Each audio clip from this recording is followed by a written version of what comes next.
Coucou, venareo live tsara be amin'izay isika mianakavy de inona raha hoe lava be loatra moa zany le lataka de mandositra ny vehivavy.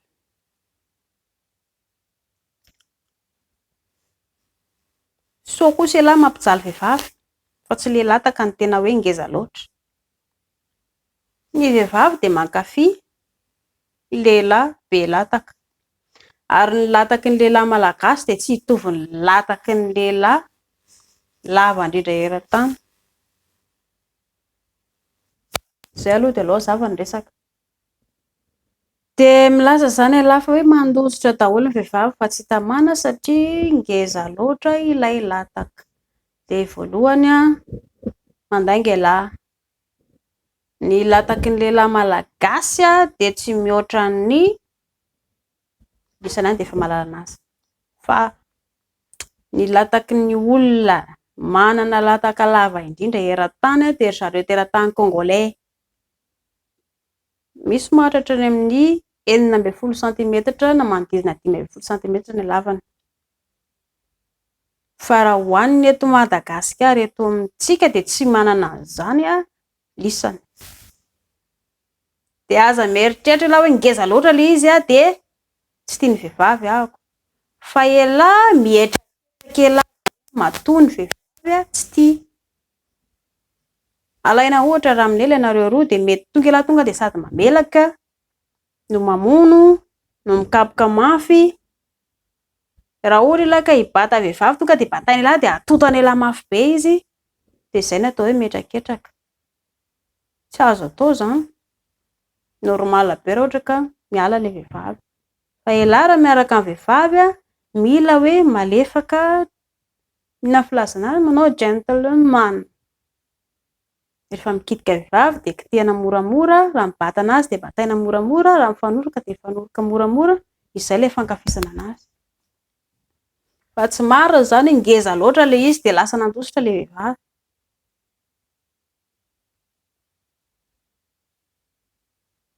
Ry zareo teratany koreana no fohy lataka indrindra. De zay efa fantatrareo zany izy zay. De hoan'ny lisany tsy hoe ngeza loatra ny anahy na fohy loatra ny anahy de mety io na tsy mety io. Ze fahaizany elahy mankafy anazy sy mahay manaja vehivavy ary mahay manafosafo vehivavy sy manoroka anazy sy mikitika anazy, izay ny andrasan'ny vehivavy. Fa tsy hoe maika apiditra bibidy fotsiny de raikitra angaha dinao le lataka. De tsisy dika le izy avy eo.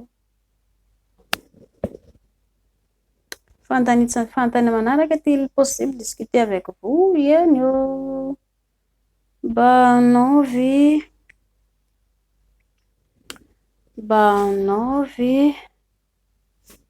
inona bonjour Andry marina ve. Hoanareo le mametraka fanontaniana zareo de mba tokony atao lavalava kely izy de efa fantatra satria raha vao ohatra ka tsy ataonareo lava de fomba ahoana moa zany marina le izy de mba atao lavalava mazava tsara ty de mora faliana ilay izy sipa rehefa tonga ny azy fontaine io dia milaza hoe mangerifiry ny anazy avy eo. Ahoana moa zany mangerifiry? Mila misasana eo ahy sao de tsy azafady kely. Mila hoe misasa mandro tsara ianareo roa zay vao miaraka.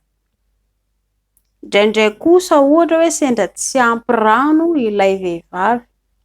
Tsy ny vehivavy ihany fa ny olona rehetrarehetra isika de mila rano ry zareo. Ho an'ny vehivavy zao indrindra tsy misotro rano de rehefa mipipila lasa mavomavo be pipi andria de mangerifiry avy eo. Ka tsy azo atao zay, sipan-kely fory akoha.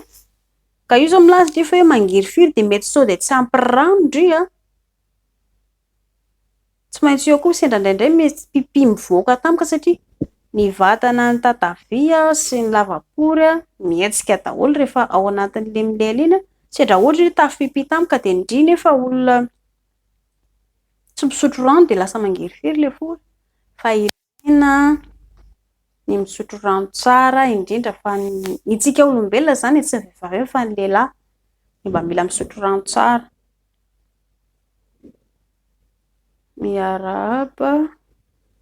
Miarahaba tompoko.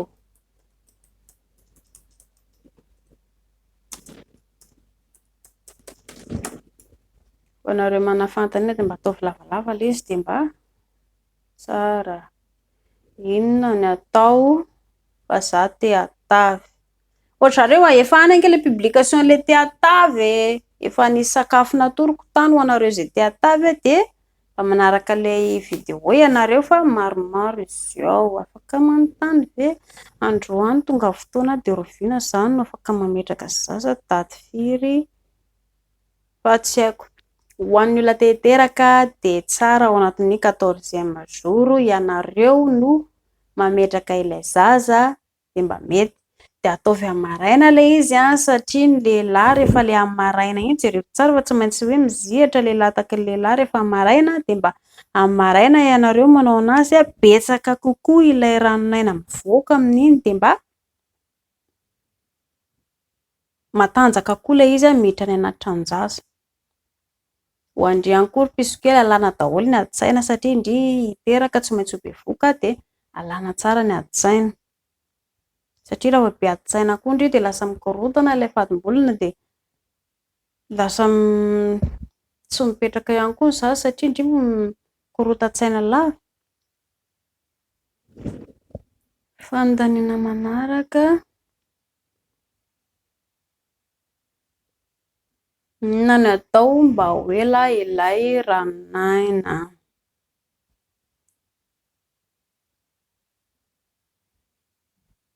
Inona no atao mba ho ela ilay ranonaina?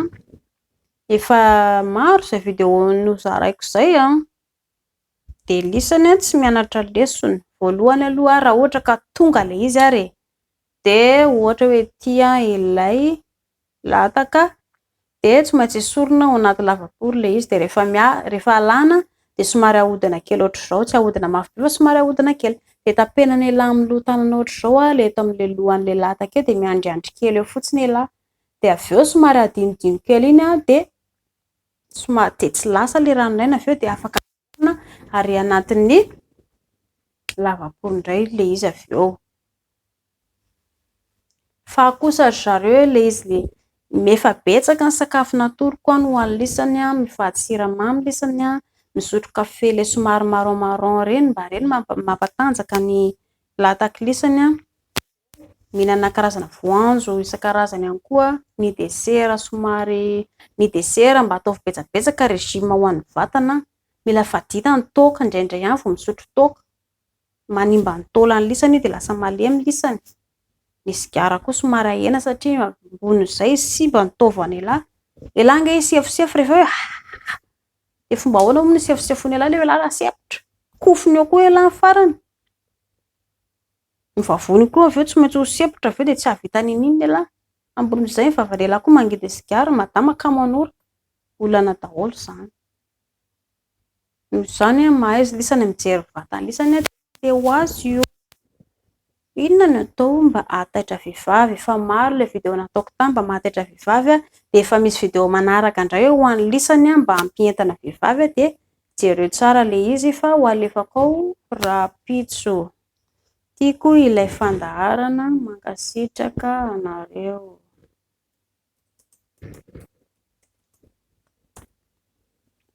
Bonjour.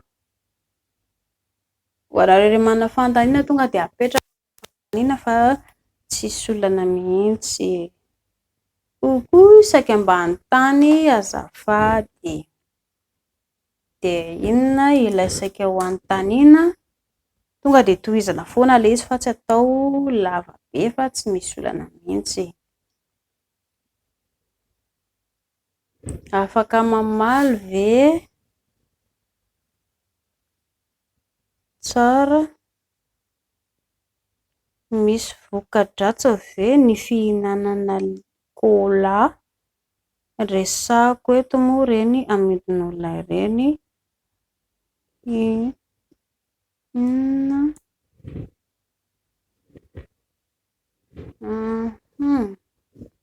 anareo izay mametraka fantana ireo dia mba atao tsaratsara ilay izy dia ho jerentsika izany natao hoe cola. Ny cola afaka mihina ny lesany satria mampatanjaka ny lataka ilay izy. Fa mbola averiko ihany ny zavatra rehetrarehetra rehefa be loatra dia manimba. Aza atao be loatra ny fihinanana azy satria zavatra natoraly. Elahy zao sady misotro toaka elahy sady mifoka sigara elahy no mbola misotro kafe be loatra elahy dia mihinana cola elahy dia possible ve fa tena hoe hatanjaka elahy rehefa raikitra ny hoe andeha hilely? Tsy possible. Jereo ny vatana aloha hoe zavatra mahasoa no ampidiriko ato anatin'ny vatana dia ho hitany elahy fa voka-tsoa no azony elahy. Ohatra hoe zako tena te hilely rahampitso tonga dia cola be lehibe no hohanina androany dia eo tonga dia lasa matanjaka be rahampitso. Dizina ilay vatana elahy amin'izay fotoana izay fa tsy ao anatin'ilay tanjaka. Ilay izy ihany koa zareo tsy vitany hoe hihinam-panafody na hihinana izao dia matanjaka. Fa ny fahaizana voalohany mikolokolo ny vatana mampety anazy dia fahaizana hoe mankafy an'ilay olona iarahana tena tiako ity olona ity dia mety ange ilay izy. Tsy voatery hihinana an'izao karazam-panafody izao dia hety ilay izy. Fa rehefa hoe tianao ilay olona dia mety foana io. Coucou. Ity fantaniana ity efa miverina dia mbola averiko ihany aloha hoe mangatsiaka ilay tranonjaza fa maninona mangatsiaka dia indriaky piso tsy mazaka ilay fanabeazanaizana natao dia mila tsy maintsy verina any amin'ny dokotera indria dia soloina ilay izy satria indrisy zao ohatra indrindray ohatra kely taloha ohatra hoe ngeza taloha nanao an'ilay fanabeazanaizana indri lasa natavy lasa fanoatra amin'izay dia tsy zakandry izany ilay izy dia makany amin'ny dokotera indri jerena tsara ny vatana ka raha ohatra ka tsy mety amindreo ilay izy dia ramose afaka manao ihany koa izy fa tsy indry foana nge ny hiatra trèfle efa misy izao natokana ho an'ny lehilahy ny vasectome dia aleo rangaha indray ny hanao an'ilay izy dia tsara nge izany indrindray mba afaka indray mba tsy misy tebotebotsonitra avy eo fa afaka foana nareo miaraka dia hoe rehefa tonga ary ny fotoana dia efa tapitra eo ny fotoana dia afaka lasa indray nareo no milely dia aleo ramose indray ny hanao an'ilay izy satria simba vatandry ilay tranonjaza dia tsy afaka mankafy ianareo roa dia fampiresaka milamina mazava tsara ianareo roa dia mety ilay izy. Azafady mba saika anontany raha tsy mahadiso misy olona miaraka amiko dia rehefa milely izy dia ohatra mafetsika be izany mihitsy hatr'izay fa tsy hoe erisetra dia mety izy fiantraikany amin'ny tranonjaza ve sanatria tsy mampiteraka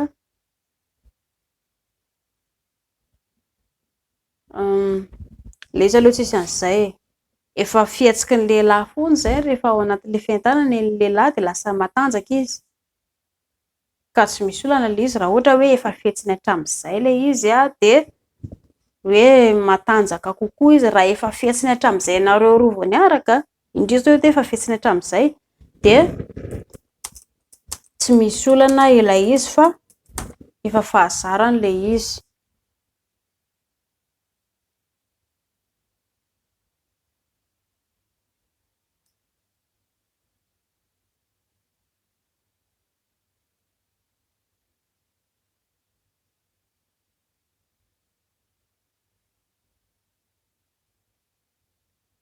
Dia izay kipiso kely rehefa hoe izay izany fihetsika ramose hatramin'izay dia tsy misy olana mihitsy ilay izy fa efa izay dia ho andriany koa mba hoe mila mientana ihany koa izy izany miaraka amin'ny raha sy tsara nge izany mahafinaritra nge izany satria izy mankafy andry dia tsisy maharatsy an'izany.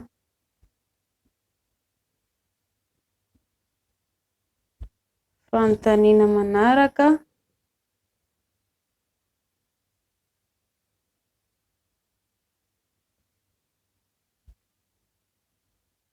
pouvez-vous m'en dire plus votre vous? Inona ilay fanontaniana? Raha izy manana fanontaniana zareo dia mba tokony mba atao lavalava ilay izy. Inona no atao mba tsy ho be rampory ny vehivavy izany hoe mba tsy dia malalaka ilay izy.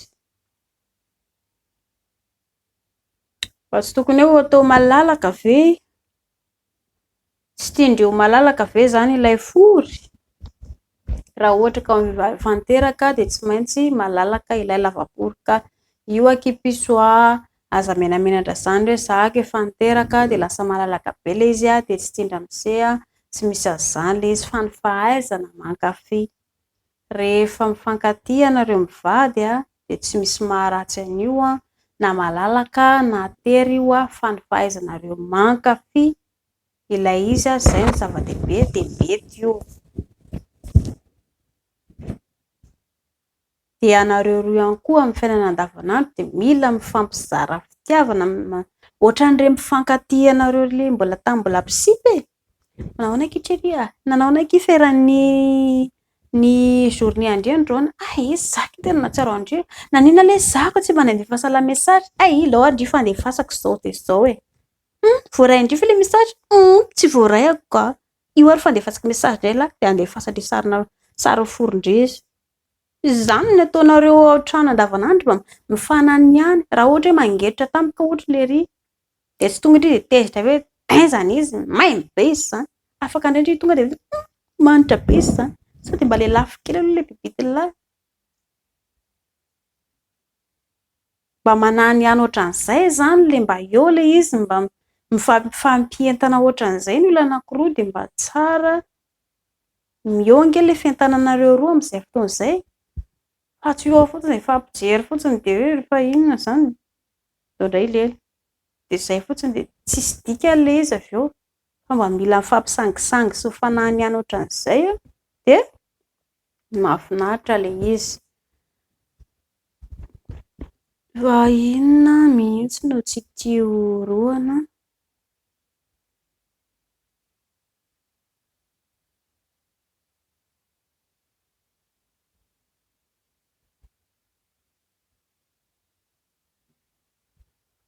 Misy fanasaraka sa mamaly.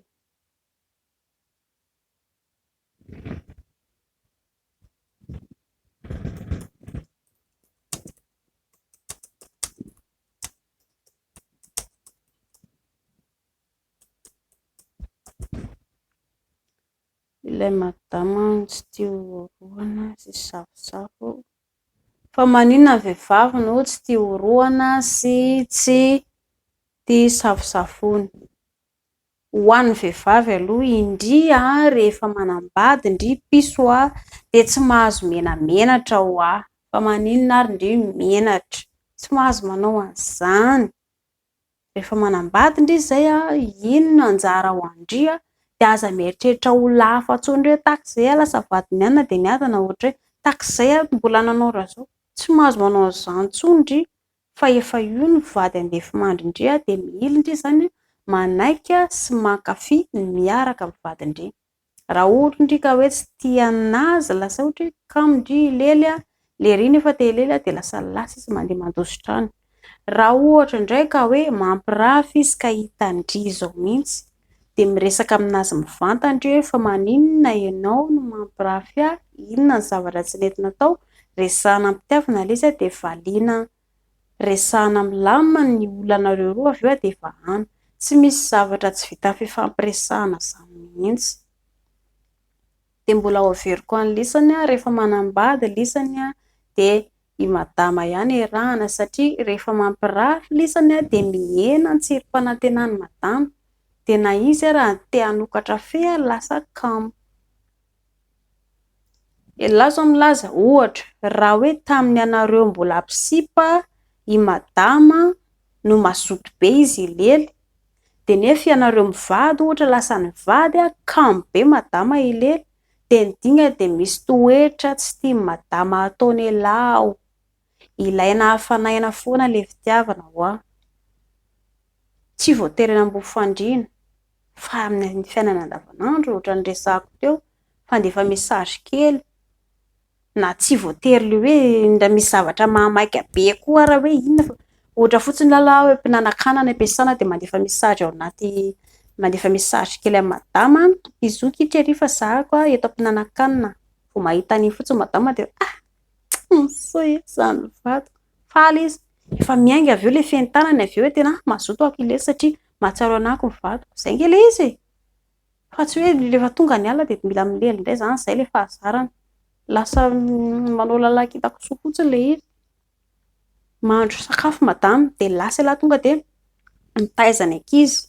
Raha mbola kelikely madinika ny ankizy. Na koa ohatra lasa laha mandeha makeny madama dia eo aoriana eo laha mody misakambina anazy moramora fotsiny eo laha mandra vita ny sakafo. Janjana kely 10 minitra kely eo laha dia hoe mazotoa kipiso fa zako akaina fa itsotsotra kely ky zako fa tena reraka. Dia zay nge efa faly madama dia mazoto izy ilely. Tsy voatery ny any ambofandriana ihany dia ho an'ny vehivavy rehefa manambady tsy mahazo menamenatra tsony ndry. Raha ohatra ndry ka lava volopory dia tsy maintsy alàna le izy. Tsy dia tsara loatra ho antsika vehivavy le hoe le somary le misy volovolo zany satria amin'ny maha-vehivavy antsika. Dia mba alàna le satria io koa miteraka lasa masiso sy maimbo ao anatiny ao dia mila le izy vahana. Ahoana raha samy efa manambady no miaraka dia samy efa manambady dia mbola hiaraka indray. Tsy azo atao zany.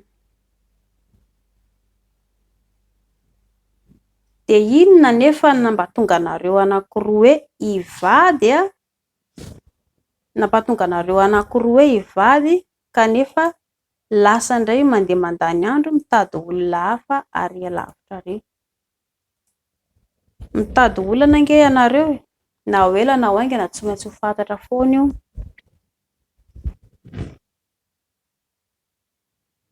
Ny zavatra rehetra atao zareo dia misy fetrany daholo. Manao tsara ianao androany misy vokany.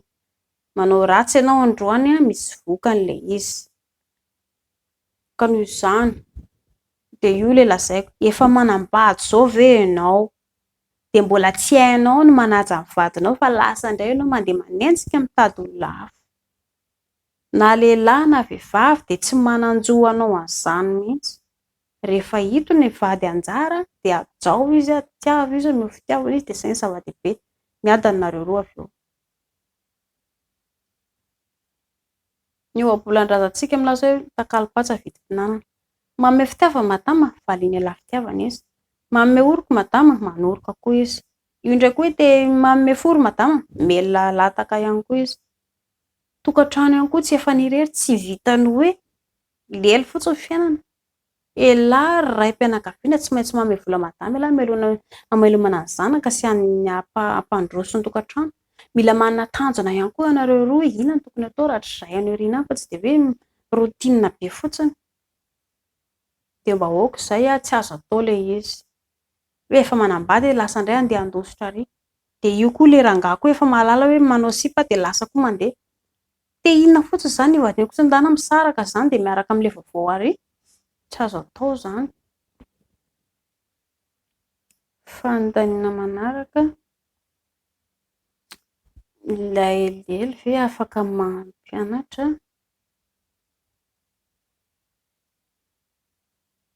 Be dia be ny torohevitra ao dia ho anareo.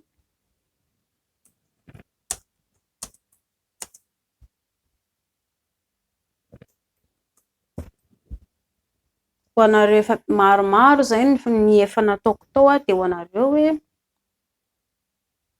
mila torohevitra dia efa be dia be izy ao.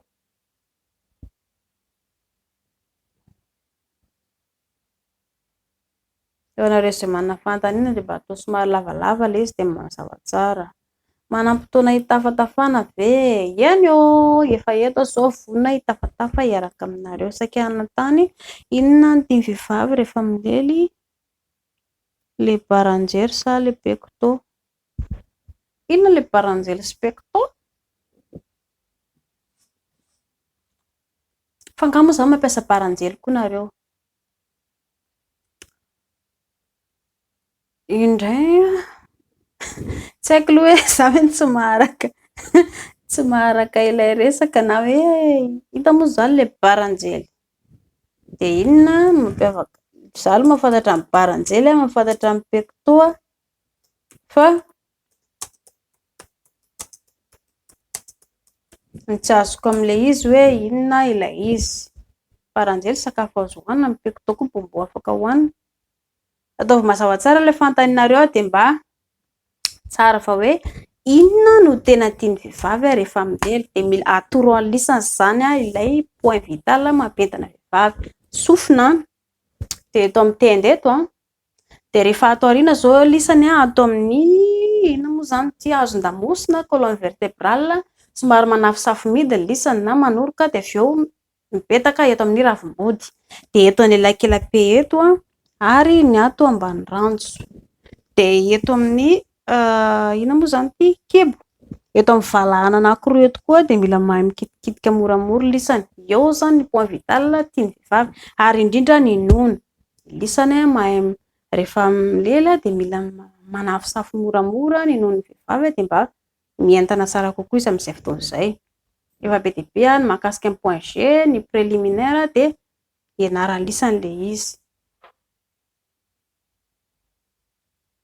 Dia ilay baranjely sy pecto hazavao aloha ilay izy fa tsy dia fantatro loatra inona ilay baranjely sy pecto tian'ny lisany ho lazaina.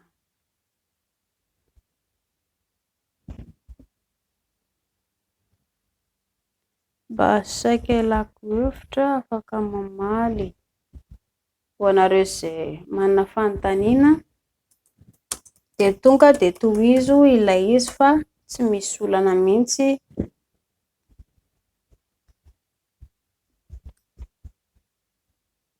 Tsy misy olana mihitsy.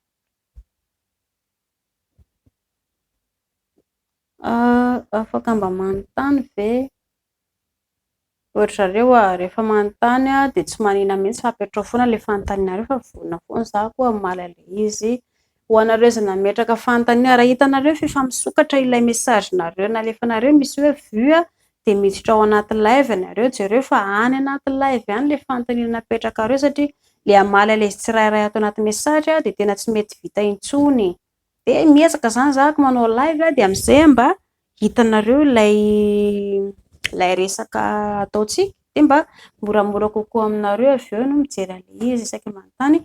Aleo eto ihany valiana nanao test grossesse, tsipika mena no velona tsara saingy misy tena mazava eo amin'ny te dia mitsolopo kely mety ho bevoka ve za mba eto ihany no valiana.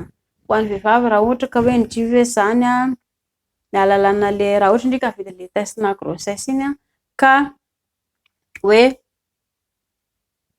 anankiroa ilay izy marika dia izay ny alalana, tsy maintsy hoe bevoka ndry, fa raha anankiray ihany dia tsy bevoka izany ndry. Dia tsara kokoa ilay amin'ny maraina iny ilay pipi ilay vao maraina iny natao dia mba mora alalana ndry izany ilay izy.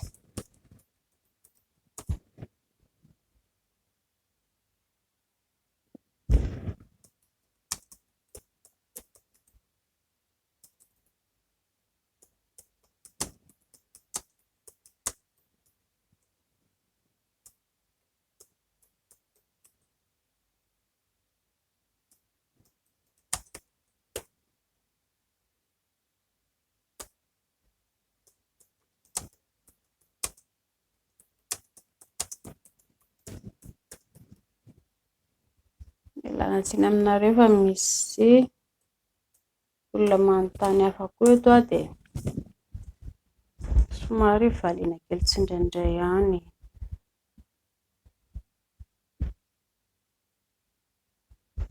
Fanontaniana manaraka, azafady misy fanontaniana. Tonga dia apetraka ao ilay fanontaniana fa tsy misy olana mihitsy tompoko.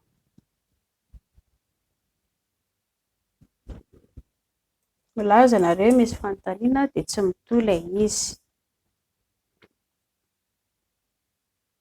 Mba afaka omenana ve ilay titre?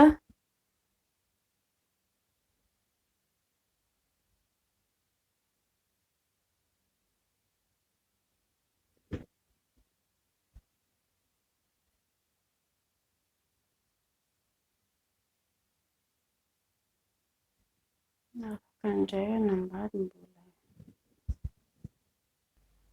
Dia ho anareo manana fanontaniana tompoko dia mametraka foana hoe mba atao somary mazava tsara ilay izy dia mba mora fantatra mety ve ny mampiasa menaka satria mba teo ngeza kokoa ilay lataka. Dokotera no alehanareo dia manaraka torohevitra ny dokotera tsara ianareo dia mety ilay izy. Fa kosa ianareo aza mieritreritra ho ary lazaiko hoe raha ohatra ka hoe tianareo lasa 3 na atao hoe 5 cm lasa lava be ohatr'izany lasa mitombo avy roa enina be an'ilay lataka dia tsy ho possible mihitsy izany hoe tonga dia lasa lava be fa mialava ilay izy. Mila tsy maintsy manaraka ny torohevitra dokotera lisany dia mialava ilay izy, tsy maninona izany fa mialavalava kelikely kokoa dia tsy misy olana. Inona natoraly? Ny fomba natoraly aloha zareo dia ohatran'ny tsy hitako hoe inona ny fomba natoraly analehibiazana ilay izy fa efa mahazo torohevitra lisany any amin'ny dokotera dia tsy maninona izany fa tonga dia efa arao ny torohevitra dokotera, tsisy maharatsy an'izany. Izaho mba te hanontany rehefa milelo dia tonga ny ahy na dia tsy tena mahazo aina ary sady ohatran'ny pipi ilay izy na ny fandehany ara efa izay ve ilay ranonay? Vehivavy sa lehilahy no manontany? Dia izany izao tsy mahay ianareo dia samy tsy mahay ianareo dia tsy mahazo fafiny akory. Dia mbola teneniko hatrany amin'ny voaloha fa mila mivonona amin'ilay izy.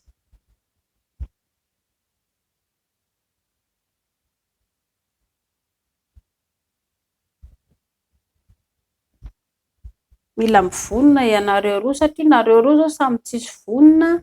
Ny anankiray maika fotsiny ho tonga, ny anankiray miandry hoe atahoana ary manao an'ilay izy. Raha ohatra izany ka vehivavy ilay mametraka fanontaniana milaza indry hoe tsy mety ilay izy dia ny valiny dia ny hoe ilay lehilahy miaraka amindry izany mbola tsy mahay mampientana vehivavy. Noho izany ho andry pisikely raha ohatra ka hoe tsy mahay izy dia efa hito malalaka ito mipetraka dia asy manaraka mipetraka eto izy dia mifanora ianareo roa, tsisy maharatsy an'izany satria lalam-piainana izany lalam-piainana ho an'ny olon-droa. Raha ohatra ka ialahy indray ity tsy mahalala izany ialahy hoe lasa ve ranoray sa pipi koa tia mivoaka ity tsy fantatra, tsy voatery pipi izany mihitsy rehefa ilelo ny olona anankiroa fa matoa izay misy zavatra mivoaka dia ranonay na ilay mivoaka fa tsy pipi izany. Dia ho averiko ihany ho an'ny tanora na tovolahy indrindra fa ny tovovavy indrindra aza mipingapinga loatra ho manokatra fe satria zavatra tsy fantatry indrindra atao indry be voka tampoka eo indrindra dia indrindra be indrindra ny lehilahy miaraka indry olona mbola tsy ampitoana sady tsy mahay ninina ho velomina mihitsy izaza rehefa be voka. Be dia be vao aingana ny olona hoe mamono tena satria midona-pitiavana. Vao aingana nisy tovovavy be voka sady tsy ahitsy fantatra hoe aiza ny fianakaviana. Dia izany ny idirandry. Noho izany aza maika loatra ilay manokatra fe. Rehefa mba hoe manana asa indry any aoriana any misy olona hoe matotra kokoa vonona hiaraka amindry dia izay no tsara hoe hiaraka matotra amin'izay zako amin'olona. Fa raha ohatra ka hoe mbola ato amin'ilay hoe mbola tovovavy dia oka aloha. Ny lehilahy ange mazoto foana mety tsara vela tsy miaraka amindry izy indrindra nefa tara be tonga dia possible hivady izay. Tsy possible mihitsy izany hoe haka vady indry izy raha indry mbola mpianatra satria fantandry fa mbola tsy mahay ninina. Dia izay fa mila matomatotra kokoa indry ry pisikely fa tsy manaiky izay tian'ny lehilahy, tsy manaikinaiky izay tian'ny lehilahy atao izany.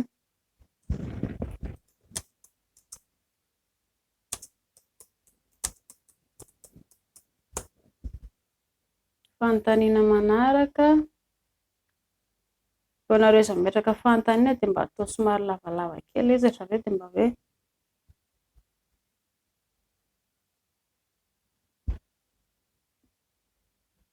mba mora hoe fantatra ihany koa ilay satria nareo raha vao hoe Tsy ataonareo lavalava le izy dia sarotra be mamaky an'izy ay zary le izy ny tokony valiana. Tsy misy mahamenatra mihitsy izay fantany napetraka reo afaka mamaly foana koa fa tsy misy olana mihitsy hoe zao le fantaniana na zao le fantaniana fa tiako be daholo. Fa maninona kay ny malaky lasa ilay ranonaina nefa mbola te hilely. Ka ialahy koa izany pingapinga loatra. Sa vehivavy eto manontany ito? Vehivavy kay. Dia eo lisany efa tsy mahay ninina. Mitaraina zao madama eto. Raha ny lahy tonga ny aminazy ny orgasme tsy mety tonga. Efa misy video vao namboariko any mahakasika ny orgasme dia mianatra lesona tsara lisany manao izay mampentana madama. Fa ito izany zao madama eto mbola te hilely ny ranonaina lahy eto efa tonga dia inona ary izany? Tezitra koa nge madama le ty ny anay tsisy ninina natao akory.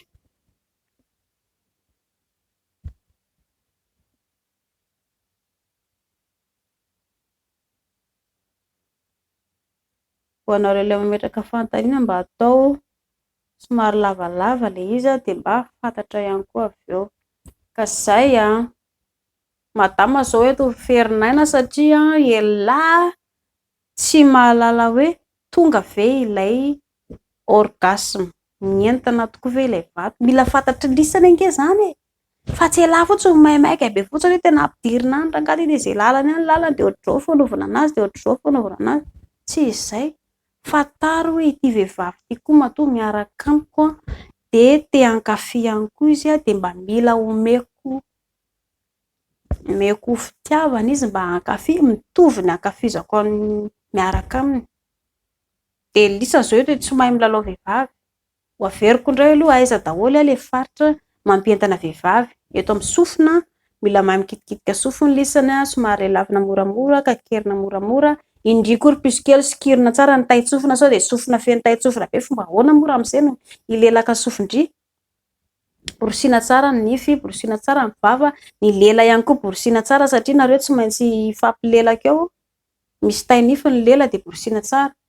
Ny eto amin'ny tenda eto faritra tian'ny vehivavy dia ato amin'ny lamosina miainga avy aty ambony aty eto amin'ny afovoany iny dia midina aty amin'ny vody.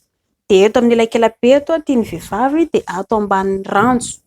Eto amin'ny valahana anankiroa eto ihany koa dia tian'ny vehivavy ilay izy. Ny nono no tena izy ary indrindra ny fory mila mahay mianatra tsara lisany atahoana milalay an'ilay fory ny tapory sy ny any anatiny any. Efa nisy ny point G natoroko dia mijery video lisany mahakasika ny point G dia any ilay izy.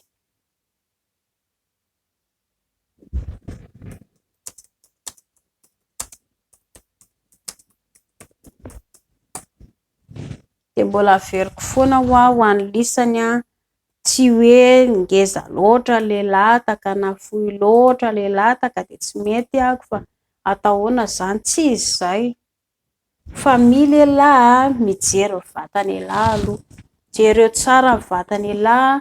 Efa betsaka ny sakafo natoroko tany dia miezaka tsara lehilahy mihinana ilay sakafo mba hoe mampatanjaka sy natoroko tany dia mifady ny sakafo tsy tokony hohanina dia matanjaka foana ny latakelahy rehefa amin'ny fotoana fanaovana azy. Fanontaniana manaraka efatra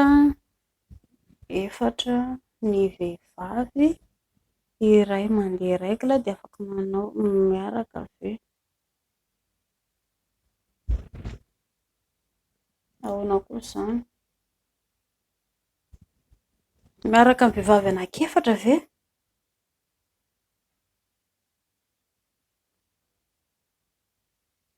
Ohatrareo rehefa ilay fanontaniana izany mba tokony mba hoe tsaratsara mba atao mazava kokoa izany ilay fanontanianareo satria tsy na raha vao tsy ataonareo mazava ilay izy dia lasa sarotra ny mamaly anazy. Saika ambany tany azafady efa tapitra ny fadim-bolana dia avy eo ela nisy raha kely miverina mandeha kely indray inona mahatonga an'izany?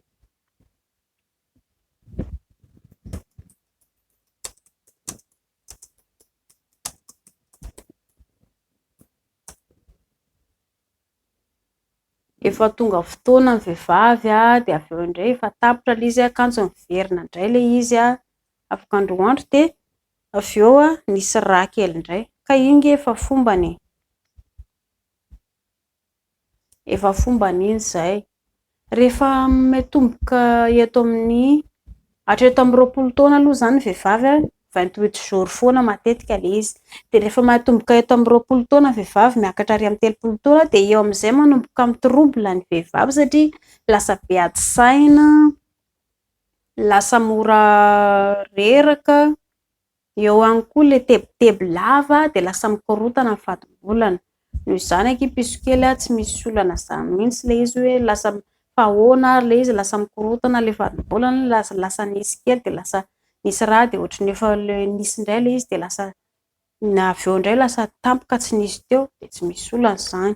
Indrindra zao ho an'ireny mpianakaviana hoe rehefa le manambady dia voateraka dia eo indray ny renim-pianakaviana hoe lasa mikorotana be fatim-bolana, indraindray koa maina mihitsy, indraindray ary tsy miverina mihitsy ny fatim-bolana mandritra ho fotoana fampinonoana iainan'ny vehivavy ange zany hoe rehefa vita rehefa tsy mampinono intsony madama zay vao miverina indray fatim-bolana dia tsy misy olana izany fa tandremo hoe raha ohatra zany ka tsy tonga fotoana mandritra le mampinono dia afaka milila izany dia amin'izay tsy manino be vokindry tsy midika akory hoe tsy be vokindry raha ohatra ka hoe tsy tonga fotoana. Misy aloha ny vehivavy sasany hoe ao amin'ilay mampinono dia tsy tonga ny fotoanany tsisy fatim-bolana izy dia tsy be voka izy na milela fa misy hoe tsisy fatim-bolana dia ny lela dia be voka tampoka, mila mailo foana. Fanontaniana manaraka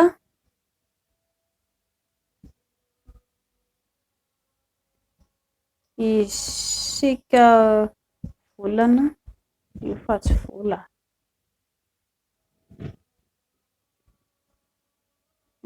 le izy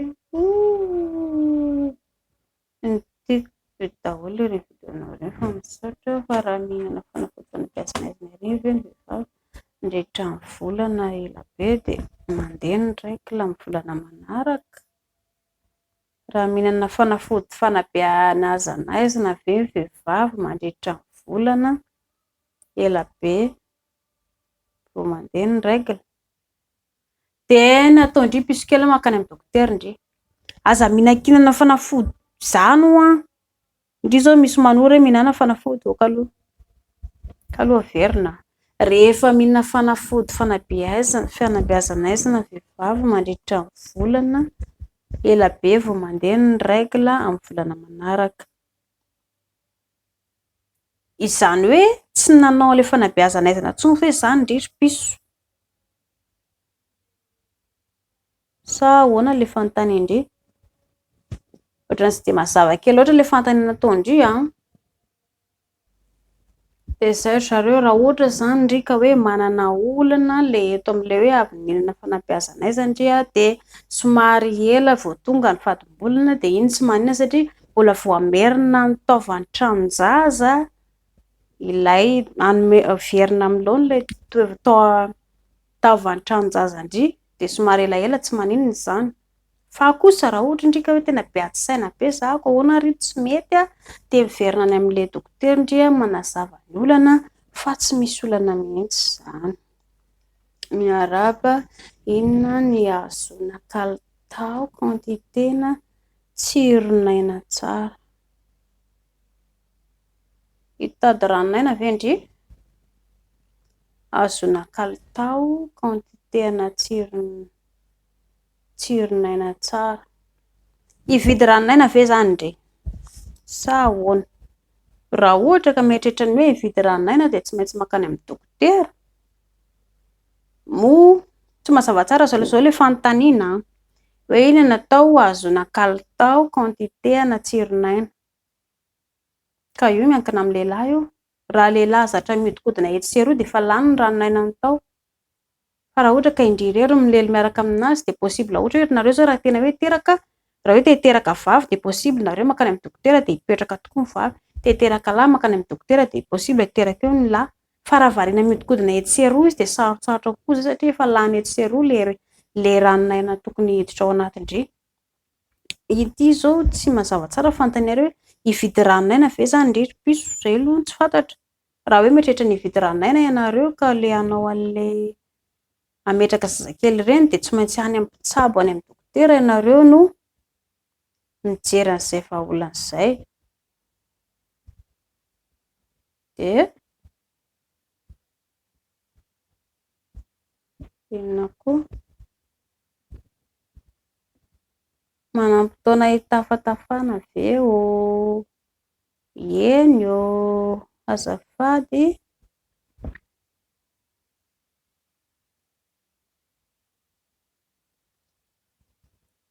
anareo izay manana fantaniana dia mba ataovy mazava tsara marina fa nitoka tsy dia tsara misaotra afa-po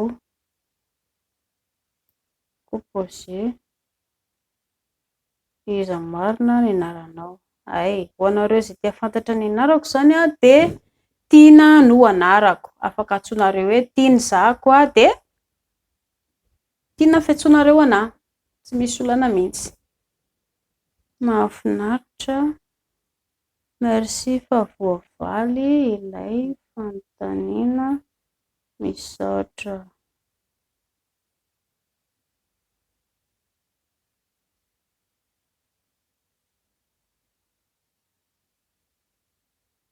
Inona mahatonga ny lataka velona kely sy velona indray. Dia ilay mametraka fanontaniana mba hoe atao lavalava ilay izy dia mba mazava tsara ianao sao mba fantatra fikafika mba hahatonga aloha an'ny lehilahy.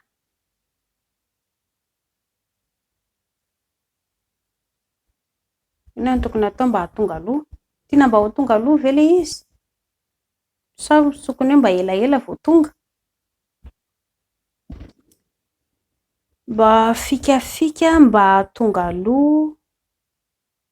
Inona izany no tokony atao mba ho tonga aloha ilay izy? Ilay ranonaina ve? Mba tsara kokoa mba hoe mba atao mazavazava kokoa ilay fanontanianareo dia mba mora valiana ilay izy.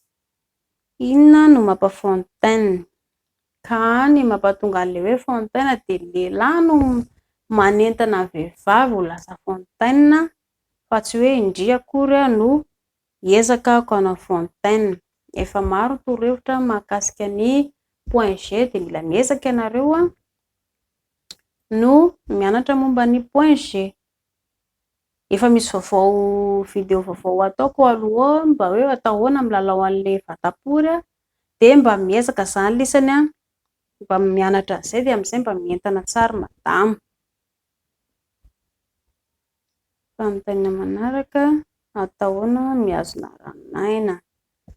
Mihazona ranonaina be dia be mihitsy ny lisany no mametraka ilay izy nefa ilay izy efa ao. Ny atao ahoana mihazona ny ranonaina raha ohatra izany ka hoe tonga ilay izy dia alàna ilay bibidy dia somary azonina ela ilay izy. Somary aolana kely ohatran'izao dia tapenana amin'ny lohan-tanana ilay izy dia miandriandry kely elaela eo ela somary manadinodino dia tsy maintsy tsy mandeha ilay izy avy eo. Rehefa tapitra izay dia afaka averina ampidirina ary anaty lavapory indray ilay izy avy eo dia afaka tohizana indray. Izay no atao. Tena resaka matotra.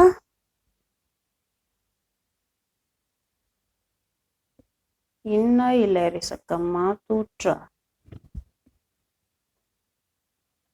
Ho anareo izay te hanao resaka matotra tsy misy olana mihitsy fa tonga dia apetrao ilay resaka matotra fa valiana foana ilay izy.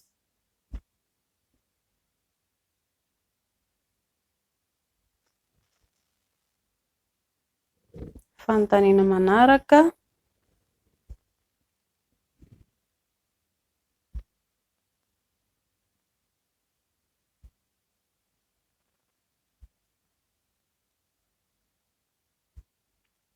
Fanontaniana manaraka. Aiza no misy anareo? Aiza ahoana moa izany? Salut! Misaotra composé dia mankasitraka anareo ihany koa.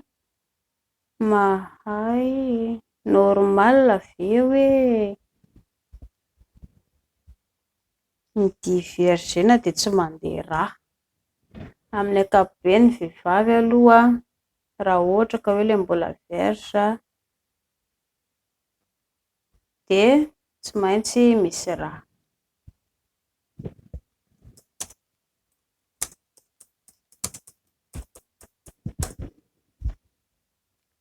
Ialahy zany hoe te halala hoe ohatry ny ahoana ny lalana ilay vehivavy mbola vitsy satria ialahy manontany hoe normal ve zany raha ohatra ka ilay vehivavy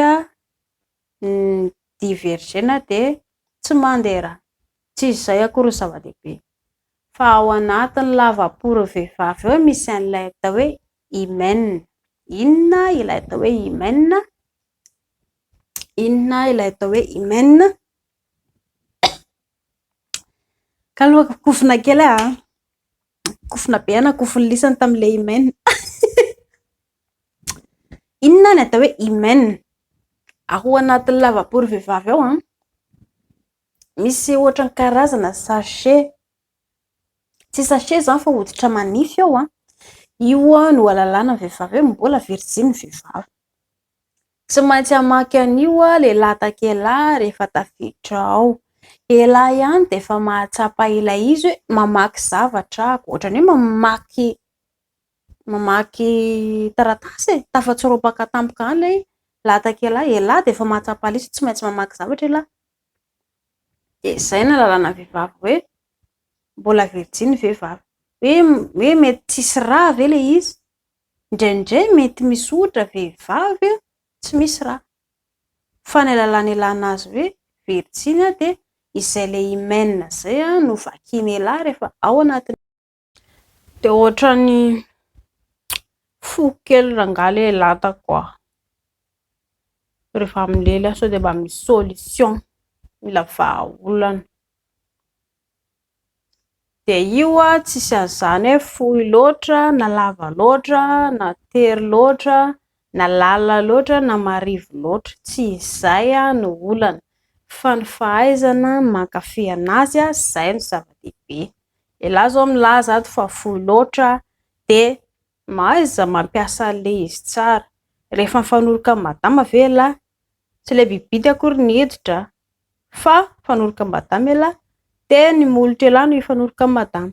Hainy ialahy tsara ve manafosafo anazy, mikitikitika anazy, mikitikitika ny nonony, mikitikitika ny valahany, manafosafo ny vodiny, ny ato amin'ny orony ihany koa somary lelafina kely, ny ato amin'ny fehany koa somary safosafoina. Izany ange mandeha daholo fa tsy ampidirina eny lalaka lehilahy taka tonga dia maika ho vity fa maika ho aiza. Dia mila mianatra an'izany lisany dia mety ilay izy fa tsy vitany ampidipidirina fahatany fotsiny. Raha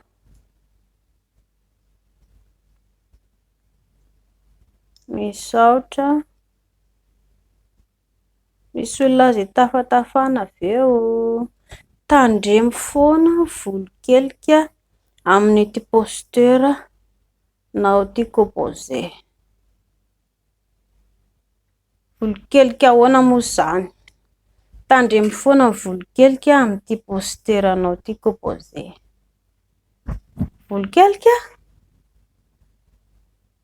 Volo-kelika ahoana moa izany fa tsy mazava tsara ilay fanontaniana. Mba apetrao ataovy mba tsaratsara mazavazava kokoa ilay fanontaniana dia mba mora nanorina ilay izy.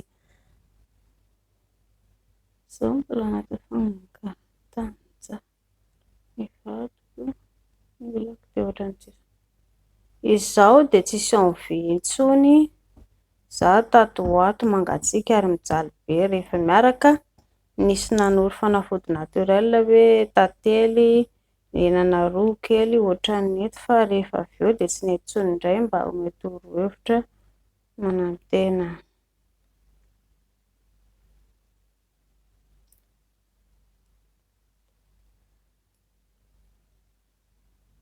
Eny ary raha mbola le torohevitra madinidinika inona mampatonga ny vehivavy izany lasa hoe tsy ao intsony ilay tsirom-panantenana. Raha vao mihena ilay tsirom-panantenana dia sarotsarotra ihany ilay izy fa io ianareo roa ihany no miezaka manao zay apety ale izy, mijaly be rehefa miaraka izay. De zay maina zany, maina le izy de lasa mijaly ndria am'le izy, fa inona ary zany raha ohatra teto zao ndrinana hoe tantely sy ny rehetra iny eny azo lasaina ihany zay, fa inona mampatonga le lasa maina ary maina zany madama eto fa tsy lasa tsy mety le izy, lasa marary moa, tsisy fahafinaretana le izy. De mbola averiko foana zareo tsy ny vehivavy ihany no miezaka hanao apety an'le izy, fa ny olona anankiroa no miaraka mifanentana zay le izy vao mety. Madama zao eto milaza fa mijaly de mino fa tsy miresaka amin'ny Ramose izy. Ramose koa mety tsy mahalala hoe madama ne tonga ilay orgasme amin'ny madama. Mila mahafantatra zany ihany koa nge lisany mba mila fantatra lisany hoe mba tonga ve le an'le vehivavy fa tsy ny lisa fotsiny maika avoaka iny ty fa maika ho tonga le izy. Ny vehivavy matoa miaraka amin'ny lisany mba te hankafy izy. De madama zao eto mampalahelo ny mahazo anazy satria sady mijaly izy tsy hitan'izay tokony atao, fa ny torohevitro amin'ny madama zany de ilaina hoe mankafy anareo roa. Maro ny torohevitra, tsara kokoa mijery an'ilay vidéo-ako teo aloha i Ramose de mila mifanorohevitra ianareo roa. Madama zany eto mametraka fanontaniana de mba ianareo roa zany no miaraka mijery sy amin'le vidéo de miaraka mifanorohevitra eo tsara, satria nareo zao efa lehibe de mora mandray zavatra ianareo roa de tsisy maharatsy an'izany, mifampiresaka milamina, mifampiresaka mivantana de mba voavaha ny olana, satria eo zao madama zao raha tsy miteny eo de mampalahelo satria tsy inona lasa irangaha tsy mahalala le tokony ataony, indriany koa mampalahelo satria tsy inona tsy mety le zavatra. De zay ho an'ny lisany koa aho mba jereo ihany le vehivavy fa de aza maika loatra, rehefa vita nge ny lelo de tonga de atory fa tsy hoe andeha hivoaka akory andeha niantsika mpamosavy, sa misy aniantsika mpamosavy lisany, andeha atory rehefa avy eo de tsy haiko hoe andeha maika ho aiza maika ho vity. De mba zay ny atoroko an'ny lehilahy mianatra lisany averiko aloha averiko indray aiza ary le toerana mampientana ny vehivavy mba moramora amin'ny lisany manafosafo sy mikitikitika anazy de ny sofina, mba mila hain'ny lisany manaikitra sy milelaka kokoa ny sofina. De ho an'ny vehivavy ihany koa rehefa hoe lelo ndria sasana tsara ny loha fa tsy volo be miraikidraikitra feno menaka, sikirina tsara ihany koa ny tai-tsofina satria ny lehilahy tsy maintsy hilelaka ny tsofindry, raha mangidy be feno tai-tsofina de fomba ahoana koa moa ianareo roa tsy maintsy madio, borosiana tsara ny nify, ny lela ihany koa borosiana tsara satria ny lela mipotika mipetaka eo amin'ny lela. De eto amin'ny tendana anankiroa eto ny mahafinaritra ny vehivavy, mampientana vehivavy koa, midy ny lisany eto amin'ny nono eto mba safosafoina milamindamina atao moramora ny nono madama, somary kitihana tsy moramora. Eto amin'ny valahana anankiroa eto ihany koa midina tsy moramora zany lisany de mba safosafoina moramora. Ato amin'ny lamosina manomboka eto amin'le taolana eto amin'ny lamosina eto ampovoany midina tsy moramora lisany tanana, de avy eo arỳ amin'ny vody arỳ eo indray manafosafo moramora. Eto an'elakelam-pe anankiroa eto le amin'ny ampovoany de ny arỳ ambany ranjo, izay ny toerana mahataitra sy mahapesika ny vehivavy ary ny tena tian'ny vehivavy de le eto amin'ny tapory, eto amin'ny clitoris mianatra an'izay lisany atahoana ny mikitika anazy. Efa misy vidéo akao vaovao manoro ny lisany hoe atahoana milalao an'ilay tapory de anjaran'ny lisany zany miezaka manao an'izay zavatra izay. Efa nisy vidéo tany aloha mahakasika ny point G de naro le izy amin'izay mba mientana tsara madama.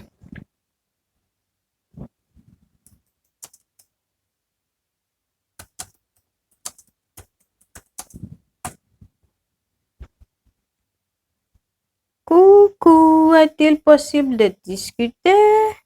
Ho anareo izay mandefa message tonga dia petrol izy fa tsy misy olana mihitsy ny resaka. Inona mahatonga vehivavy tsy misy finiavana miaraka? Izany hoe raha lehilahy ny faible efa tao daholo ny rehetra dia tsy taitra mihitsy. Mila torohevitra na produit. Inona no mahatonga vehivavy tsy misy finiavana manao firaisana mihitsy? Kamo izany madama. Dia tsy ilay eto ambofandriana ny olana fa ilay fihetsikelah ny olana. Fa maninona madama ny kamo? Ialahy aloha tsy manome volana azy. Fantatry madama ny karaha manelahy, ny ampatelo ny menelahy anazy, ny andro tokony lanin'ny lehilahy amin'ny karazam-behivavy any ivelany. Kamo madama aloha. Manaraka indray koa raha mahandro hanina madama, tsy mba misy fankasitrahana fa tsy maintsy tabataba foana ao an-trano. Toaka sotroin'ny lehilahy, mamy lehilahy miditra ny trano, lamba maloto lehilahy, madama manasa lamba, tsisy fankasitrahana ilay izy. Inona ilay fankasitrahana tiany madama ao atao dia mba fanorika kely aminazy lehilahy. Ohatry hoe kipiso ay, tena be dia be kely lamba izany. Avy ndry mba orohoro kely fa tena indringa tiako be. Zay dia efa faly madama. Manasa vilia ohatra madama, rehefa tsy hanasa vilia lasa lehilahy mandeha mankany mamena kely avy ao aoriana dia manoroka. Mazotoa kipiso raha ohatra lehilahy ka te hanasa vilia dia miaraka manasa ianareo tsisy maharatsy izany. Izay fihetsikilisana izay dia tonga dia mientana ny madama, miakatra ny fientanana sentiment. Izany ange andrasan'ny madama. Ary tsy vidim-bola ange izany ry zareo, vidim-bola anga izany? Tsy vidim-bola mihitsy izany. Raha ohatra indray izao madama mahandro hanina, ialahy ao an-trano mipetraka fotsiny mijery télé ery, zazakely nefako zazakely mitomany daholo. Madama izany sady mitrotro no mampinono, manenjika mahandro hanina, mbola ny ankizy koa mbola jerena ny fianarany sy ny zavatra madinidinika eo. Ialahy nefa mipetraka miandry vary, ange anaran-kafa maka atory izay Inona no tokony ataony lehilahy? Manara-maso ny ankizy lehilahy dia sady mampianatra ny ankizy no manolo akanjo ny ankizy mba maika atorany iny. Aingana izy fa maika hianatra, izany ny ataony lehilahy. Io tokantrano io tsy madama rery akory. Matoa lehilahy naka vady dia ny vadiny lehilahy sy lehilahy no hiaraka hifarimbona hampandroso ilay tokantrano. Koa maninona ny madama rery navela hikarenjy ao? Ny ankamaroan'ny vehivavy anie miasa daholo Sa misy vehivavy velom-potsiny amin'izao? Misy, fa vitsy. Fa ny ankamaroan'ny vehivavy rehetra dia miasa. Miaraka mivoaka nareo maraina, miaraka mody nareo hariva, lehilahy nefa mitsotra, madama nefa mahandro hanina. Reraka anie madama ambony izay izy tsy maintsy hitondra voka be voka. Mbola mipelipelika manao izao zavatra rehetra izao, aiza lehilahy? Nao ilely. Vita milely nga fiainana. Reraka madama, raha ihany zavatra angatahany madama dia ny hoe fitiavana. Fitiavana amin'ny alalan'ny zavatra lazain'ny vavy. Fitiavana amin'ny alalan'ny fihetsika atao. Dia miakatra ilay fientanany amin'izay avy eo dia mazoto foana izy. Dia mba mila mianatra an'izay lisany. Izany angeny tsy mahita mihitsy ahako hoe tokantrano lehilahy malagasy manao izany zavatra izany. Nefa dia midongo be daholo, zareo angaha mila sipa virjiny, zareo angaha mila ilay vehivavy ilay teritery ireny, zareo angaha tsy maka vady izay nge vitsy nge izay tsy aleo izay mba hijedaka etsy eroa. Ndana foana mijedaka. Rehefa tonga efa 4 taona lisany, manenina tsara amin'izay. Manenina ange lisany fa tsy mitenetena nanenina. Takizay ihany najaiko ilay sipa tena tianako tariva, tena zao za tia nahazo an'ilay tena henjana be. Izay samy mijinjana fafana. Mba hisorohana an'izay fanenena an'izay dia ajao ilay vehivavy vonona ny ara-dalana amin'ny lisany. Olona mitovy alanga io manana nofo sy rà, mahatsaro malahelo, tezitra, mijaly. Dia maninona izy no tsy atao mena fitiavana ihany koa? Mangataka fitiavana ho anazy ho vadiny.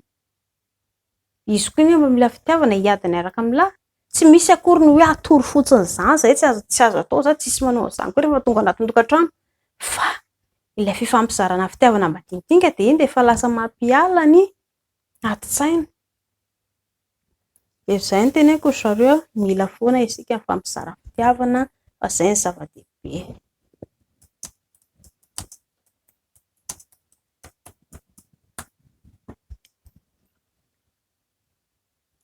Est-il possible de discuter avec vous?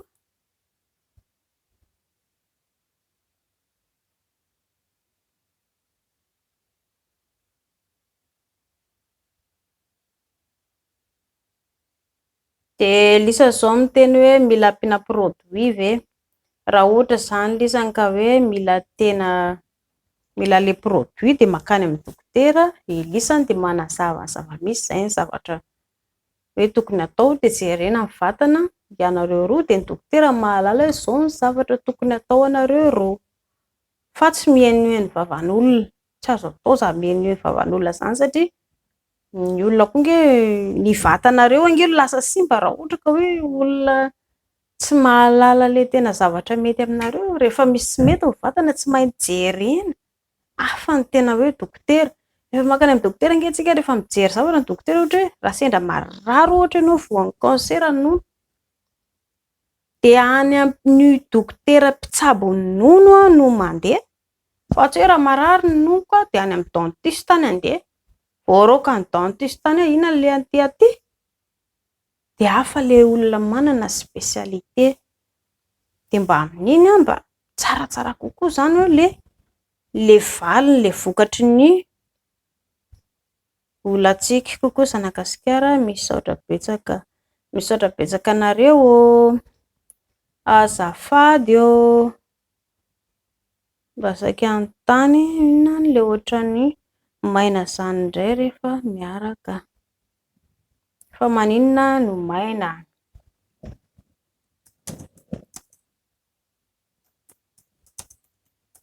De io raha vao maina izay ilay lavapory de mbola tsy vonony madama, mbola tsy hainy elany na mpientana amin'ny madama,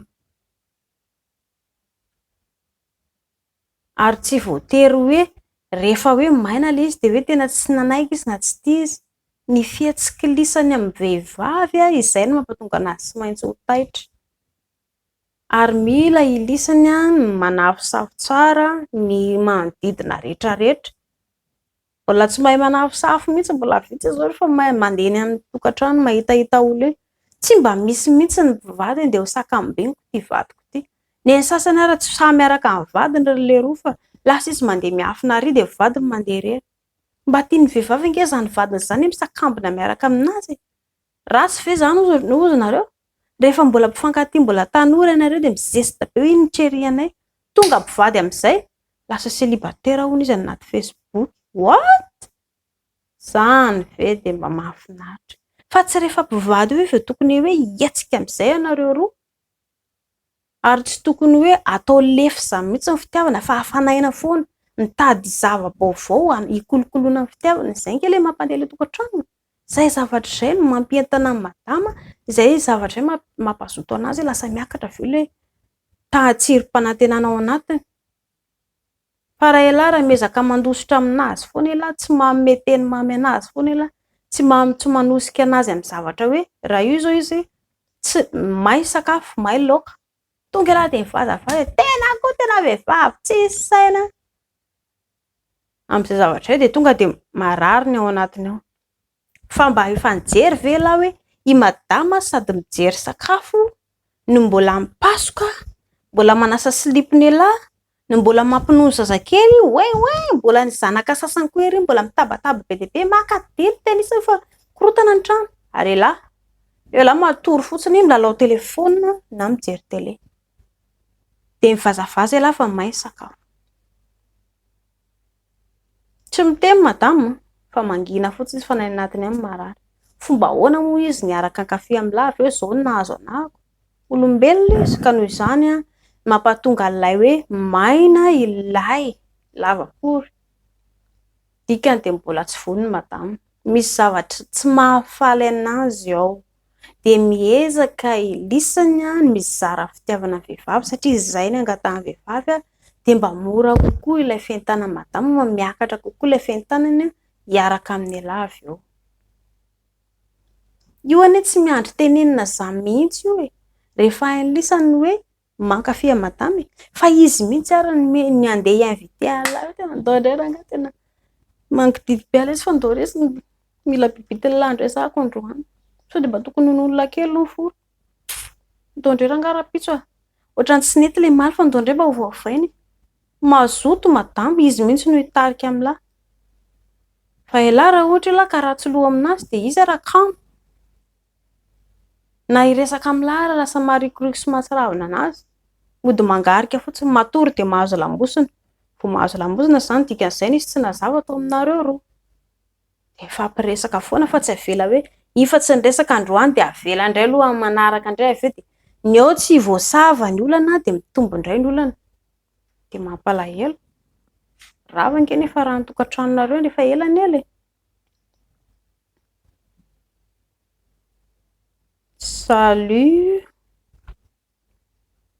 Est-il possible de discuter avec vous? Yeno. Bonjour, ndry misaotro. Tiako ilay izy aizo.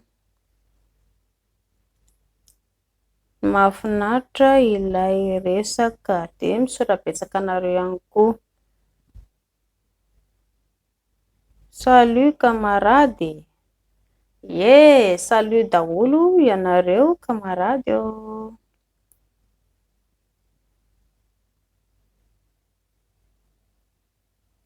Azafady misy fanontaniana. Ho anareo izay manana fanontaniana dia tonga dia apetraka ilay izy fa tsisy olana mihitsy hoe nareo izao mametraka azafady misy fanontaniana dia avy eo nefa nareo tsy miteny akory ilay izy dia tsy fantatra hoe inona ilay fanontaniana. Dia mba tonga dia soratana ilay izy fa tsy misy olana mihitsy fa tonga dia afaka valiko foana ny resakareo rehefa mametraka fanontaniana ianareo. Hola.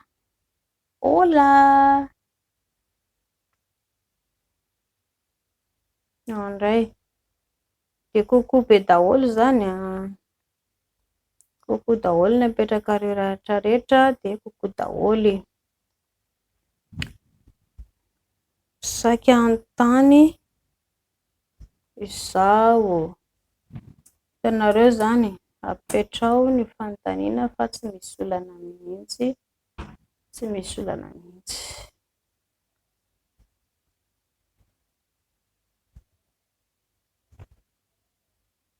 Move mba misy effet secondaire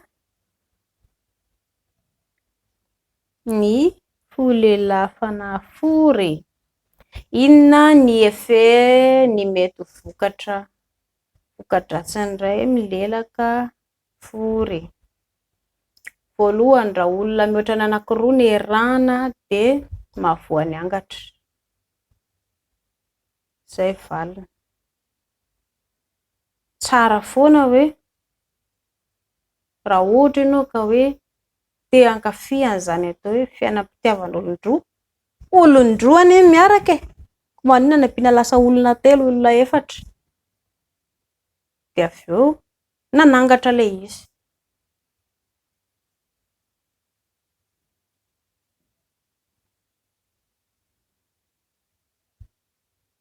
Noho izany tsy tokony mba hoe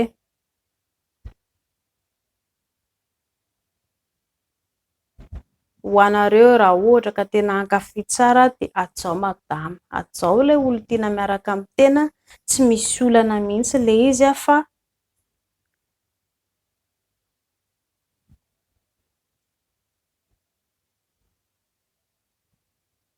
tsy misy olana mihitsy ilay izy fa tonga dia fa hoe mety foana. Dia mba ilaina ho madio. Ianareo ifampilelaka ary amin'ny lavabory dia avy eo akaty amin'ny vava, mety koa ary amin'ny lavabody dia mba madio tsara. Raha ohatra ka any amin'ny lavabody dia misy efa fitaovana fanadiovana ny lavabody any amin'ny dokotera any mividy ianareo dia diovina tsara, tsy misy olana mihitsy. Fa ho an'ny mpivady ihany no tiako lazaina eo.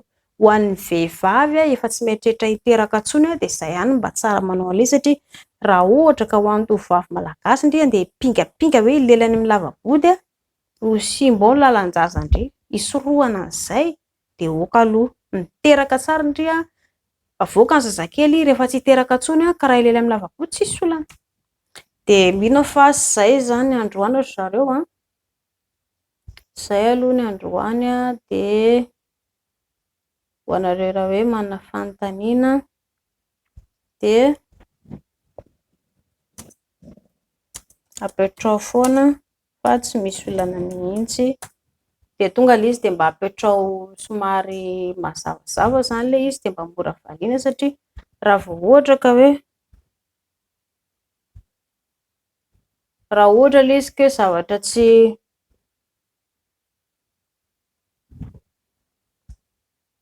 le resakareo raha ohatra ka hoe tsy mazava tsara dia raha mamaly ilay izy raha lasa tsy mety mamaly ilay izy atao ahoana mamaly ilay izy fa mba atao hevitra feno dia tsy misy olana mihitsy tonga dia tohizo dia izy rehefa manao kokoa nareo dia kokoa daholo ny valiny rehefa manao salut nareo dia efa izay koa zany nanao salut dia rehefa nanao bye bye nareo dia bye bye daholo amin'izay ary amin'ny manaraka indray